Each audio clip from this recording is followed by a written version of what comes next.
Hello, welcome to the video and welcome to somewhere you've probably never heard of. I'm in Joao Pessoa. Forgive me the pronunciation, Portuguese is not my first, second or third language, and that is a city of about 1 million people in northeastern Brazil, between Natal and Recife, if those are two cities that you have heard of. And I have to say the place is really quite nice for somewhere that you've never heard of. Wonderful beaches, friendly people, lots to see and do. I think I'll be back. But it is time to go, and today I'll be flying to somewhere that I'm certain you will have heard of, which is Rio de Janeiro. Now you've got about 3 choices for a domestic flight in Brazil these days. You've got LATAM Airways, who I flew up to northeastern Brazil. You've got Azul, and the airline I've chosen to fly today, which is Gol. I've paid a little bit more money to get right up the front of the plane. They don't call it business, they call it premium economy, but it has a blocked middle seat and hopefully a little bit of service. It makes for a far more interesting video than if I was just sat up the back in economy. It's about a 3-hour flight down to Rio, so if you'd like to see what the experience of flying domestically in Brazil on Gol Airways is like, stick around. Hi, I'm Matt and this is Matt's Planet. I aim to entertain, educate and inspire with my travel adventures from planning to execution. I'll show you how you can travel in style for a lot less than you'd think. So subscribe so you can come with me. I only got one thing wrong in that intro, which will be revealed later. And I'll also get the obvious joke out of the way about this airline's name, and that it is pronounced Gol, not.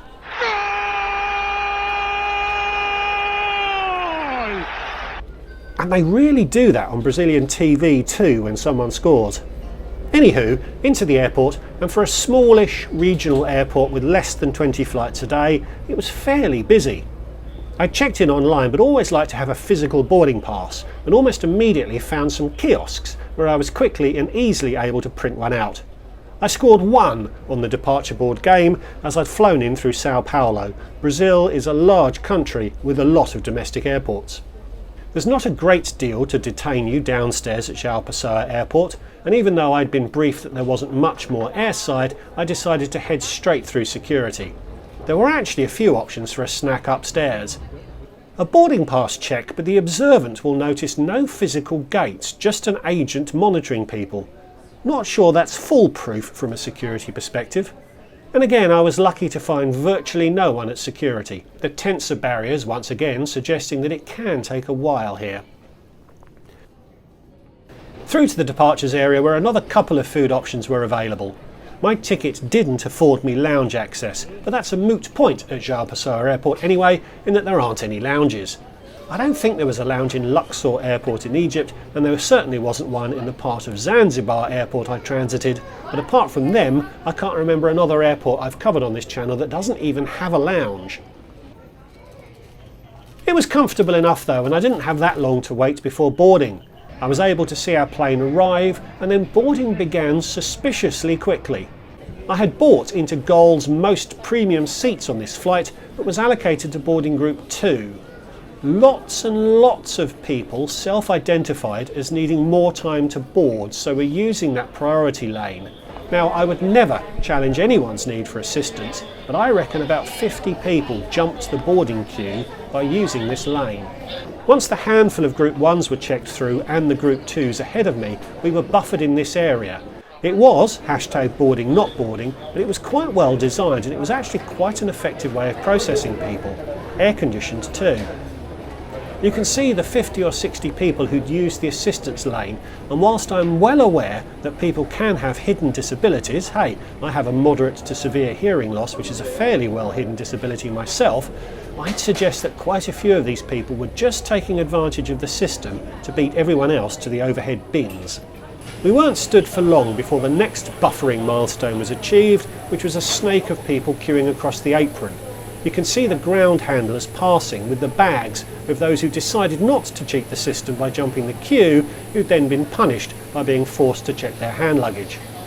It was quite pleasant to get one last blast of late afternoon sunshine, although I'm not sure how much fun this would be when it's raining. We were streamed towards the front and back stairs of this 17-year-old Boeing 737-800 delivered new to Gol that's been with them ever since. Built back in the days when Boeing still issued wrenches to its engineers. I feel I can make that joke as no one died in the Alaska Airlines incident. I eventually made it onto the plane and the error in my intro reveals itself. There were no blocked middle seats. I'll come back to this, but as you can see the cabin was already chock full when I got on. Looks like a disproportionate number of people in this part of the cabin were disabled. The crew member did manage to find me a slot in an overhead bin a couple of rows back from my seat, which wasn't ideal, but it didn't end up being hugely inconvenient when we got to Rio.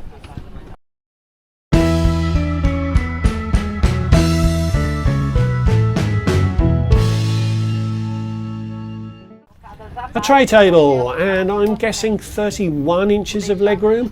Not abundant, but an inch or two more than I'd have enjoyed further back in the plane had I not paid for this premium experience. Air vents and lights, but no in-seat power. We pushed back on time, beating the Azul plane next to us. Only when editing this did I notice the 4 guys walking the apron where we'd parked, looking for loose objects. Really interesting to see, and it's good that they do this. And up into the evening sky. Since getting home, I've worked out why I was confused about the middle seats, and it is entirely my fault. I flew up on LATAM, which offers a proper premium economy cabin, an experience I reviewed in this video. I'd booked a max fare with Gol, and having experienced the domestic offering on LATAM, I assumed Gol offered something similar, as they are in competition within Brazil. And despite the overhead bins advertising this as being Gol Premium, and despite the Gol website having a large section where it talks about the sort of premium economy cabin I was expecting, this is not what you get when you buy a Gol Max ticket. Entirely my fault for not understanding the offering better, but I think a lot of people would be forgiven for making the same mistake. A fun fact is that Joao Pessoa is actually the easternmost point of all of the Americas, something I'll share more of in an upcoming video about what I found in Brazil. So most of our flight that day was along the coast, and at the earliest possible opportunity, the chap in front of me hit the recline button. A trolley appeared, and as my expectations had been reset on boarding, I expected nothing, so was actually pleasantly surprised to receive a Coke Zero and some biscuits. I asked for a beer, and it was soft drinks only. The crew did speak good English though, which made that interaction possible. Once the service ended, the crew pulled the curtains and we didn't see them again until it was time to land. And given that the flight was chock full and I didn't want to disturb people unnecessarily, I didn't visit the loo. Indeed, there was nothing else of interest to film until we descended into Rio. A basic economy seat on this route normally retails for around $180, which is about 140 quid, which is a whisker more than LATAM charges on similar routes. Then there's a $47, which is about a £36 fee to upgrade into this premium, not premium cabin, which is a little less than LATAM charges. But what you get for that premium is chalk and cheese between the two airlines. On LATAM, I got a light meal, a couple of beers, priority boarding that was actually enforced, an empty seat next to me, and really good and attentive service. On Gol, I got perhaps an extra inch of legroom, but nothing else. Priority boarding was advertised, but as everyone else ignored the boarding rules, that was worthless. Because of some health issues, I'd only been able to book about a month before travel when the flight was already pretty full, so I'd paid £340 for my one-way ticket, twice the normal rate and 70% more than I paid for a very similar length flight on LATAM. And that did not represent good value. My advice is to pick LATAM if you possibly can. At least Gol pays to use a gate at the Rio terminal, and I was quite quickly off. A domestic arrival, so although it was a long walk, I was straight out to get an Uber into the city, something which is pretty easy to do in Rio. Uber makes quite an effort to win your business when you land. You follow the very clear signs, and when you ask for a ride in the app, you're streamed into one of 3 coloured zones to wait for your car. It's a very good system, even if the driver I ended up with was a complete maniac. So thanks for watching. Rio is amazing, by the way. So please give the video a like, please subscribe if you're new, leave me a comment, and if you like what I'm doing here, there's a Patreon account through which you can support me more directly. So thanks again for watching, and I'll see you all in the next one. Goodbye.